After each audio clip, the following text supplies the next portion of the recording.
San ní seán seo tá spáinig mé dut chun Cisco Webex outside. Is réiteach ar líne tras ardán feime é Cisco Webex. Fifth tú é úsáid chun físco gáil, crunne ar líne agus scáilán a roinnt. Mar ectar an seo is féidir cúntas a chruthú séar an eisce ar webex.com. Tugann sé seo cad de sús le céad duine a bheith ag grinú ar líne ag géan am a bháin. Tugann sé cad de crinú de 10 nómad a rad a chur láthair. Tá deire chutha leis na tóran am seo faoi láthair de bhar na cúnsí rathe agus ní léon tóran leis an méid ama gur bhaileta úsáid. Chomá lei sin, ní léon tóran leis an méid crunethe gur bhaileth a chruthú. Táim se chun leanúnta raig agus síniú isteach mar go bhfuil ma cúntas féin agam. Ar ma crunethe Webex. Tá sé chun smaoineamh ar ma feasachail go thua hibreach de bhar ghfuil cúntas agam hena féin. Muna bhfuil sé sa bháilte seansca me gurt a feasachail féin a chur isteach arís. Tugann sé sin mé chuig an leithnig bada. An seo is féidirlam cruinú a thosnú láthreach. nó is féidirlam cruinú a agrú i gcóir am áirithe. Má tá tú ag géirí cruinú a thosnú láthreach, clicáil ar Start a Meeting. Cuirigh sé ceistarm an bhfuil me géirí an legan deisce íslódáil, nílam chun é sin íanamh, tám chun an legan browsálaí gréasán úsáid inis. Iarigh sé arm rivan crunethe má tá me géirí má uaim a chasar ar nó a bhuacha. Rá nó ag mén uaim a bheith ar siúl. An bhfuil an físeán casta ar siúl aga uaim nó an bhfuil sé uaim muachta. An dastíonú gohfuil nar an forte ná mé ag gáil nó nachfuil. Den físcoáil scáilán seo fágach mé muachta. Tásáid mé an cruinú. Tá cúpla slíon ar féidir leis nar an fortethe teachta seach sa cruinú. Is féidir am nasc an crunethe i seola chutha mar raon le ihar an crunethe. Nu is féidir le teachtar an grinú trí seola an crunethe a rochtan.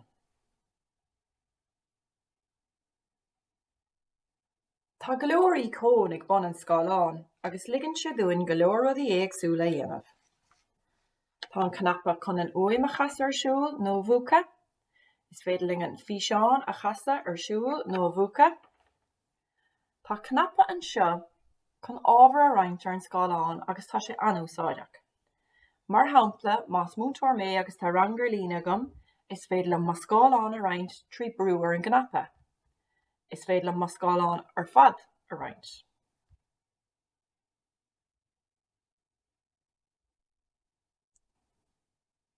An sin raníam faoinóg ar bar agus fecinn sibh go bhfuil ceacht faoin na Beatles feachta agam ar scoilnet.caí. Tá múntóir eile tar éis sé rointling buchas leo. Táim chun é úsáid agus é a roinnt leis na daltaí i gceacht.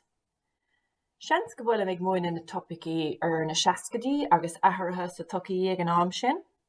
Is féidir le an ceachta oscailt má scáilán amláin a roinnt agus is féidir le an cur láthair a thosnú agus tráchtreacht a thuairt ar an gcur láthair.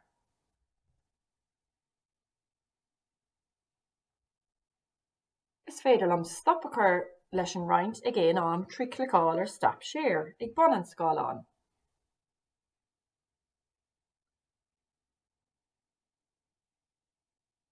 Tugann sé seo mé thneis chuig an leithnig balla. Tugann an céad cnapa eile an ráidm an cruinú a hafid. Is féidir am clicáil ar record, tá sé ag déanamh tafid ar an grinú inis. Is féidir am a bhrú ar an gnapa sosa agus stopan sé an tafid. Is féidir é thosnú arís agus gan áras is féidir é stoppa ag deire an crunethe. Tá spána mé díomh cás a bháiltar é i gceann tamlín bhig. Tá sé anúsáide crunethe a hafid mar seans nach raibh daltaí nó múntóirí in an freastal ar an grinú ag an am sin. Is féidir tafid an crunethe a cheola chuig nar an fortethe agus na daoine nach raibh an freastal ar an grinú. Seans nach raibh teachtacha ar riamhra nó tabléis nó seans nach raibh an leathan bhanda go maith nó péad é. Mar sin bí mí den anna bheith anna an cuimseach leis an rábhas seo.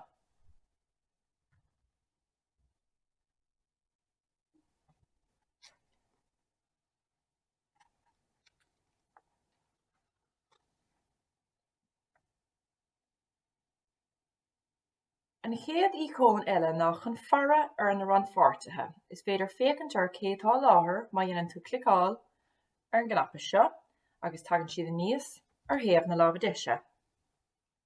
Tá an cnapa chat anúsáideach. Is féidir le daltaí ceist na chur agus tagann sé níos ar an scáileán. Is féidir le daltaí ceist na chur agus atá siad fécinint ar an gcur láthair nó ribhe nó ina dhiig. Gnáras is féidir ling aiseolalas a chuairt ar na ceisna sin agus is féidir le pléisiúntaach tacht as.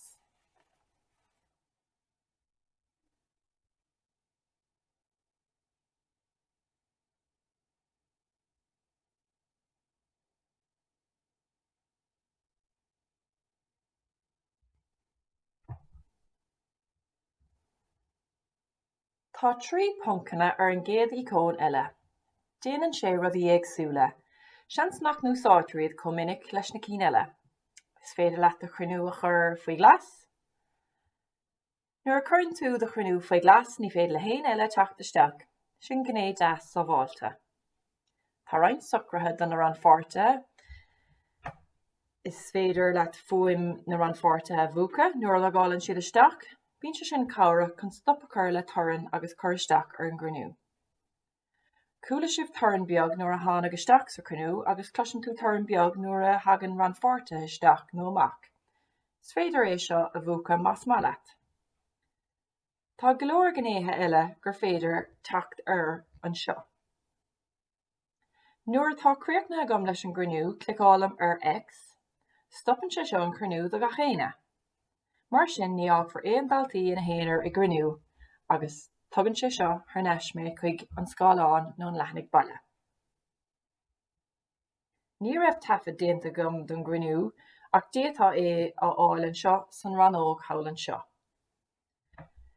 Anois fécinn mé ar conas cruinniú a chruthú. Clicálam ar Schedule Meeting, tuaigh mé anam don gcruinniú, gléigh mé Test 2 is féidir am ghlacha leis an bheasocail an seo nó ceann nua chuma. An máirt agus céan tám, so aber go méid an gcruinniú a gin níos déanaí inniuh agus céan ad a bheith sé, deir méid 15 nómad.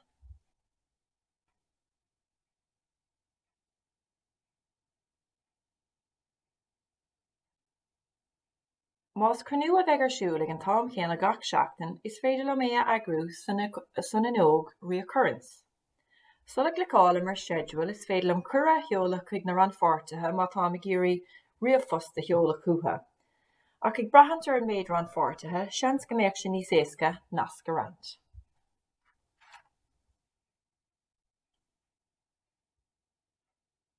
Mar sin agróidh mé cruinniú.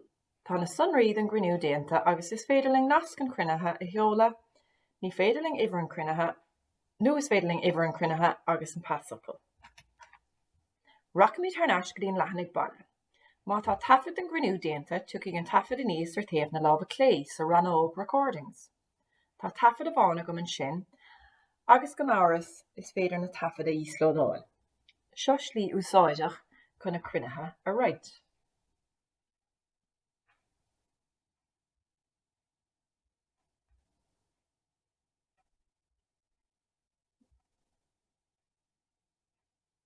Tá teacht agam an seo chun mionrudaí a thrú am a cheomra féin.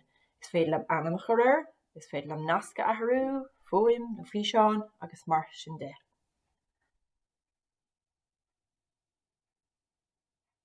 Arís an uaim sin nuair a thagann daoine isteach samach is féidir uimhir go hána a thrú, arís seans nach núsáidtear an chuid seo an uirad son. Son in óg nasc Schedule is féidir leat cúpla rud a chur na roiid. Féit tú tafan an cruinnithe a heola chuig na ranfortaithe go thuhibrach a luchas atá an cruinniú thart. Ceann deasan seo ná content only a ranú, agus ní dhéanfar tafad ar scáileán na ranfortaithe sa cruinniú. Sé dúradh an tábhar a dhéantar tafad ar.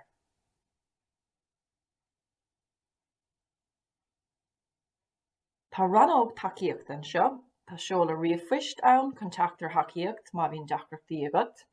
Tá an ranóg íslódáil úsáideach freisin, mar is féidir leat an uireann deisce a íslódáil an seo.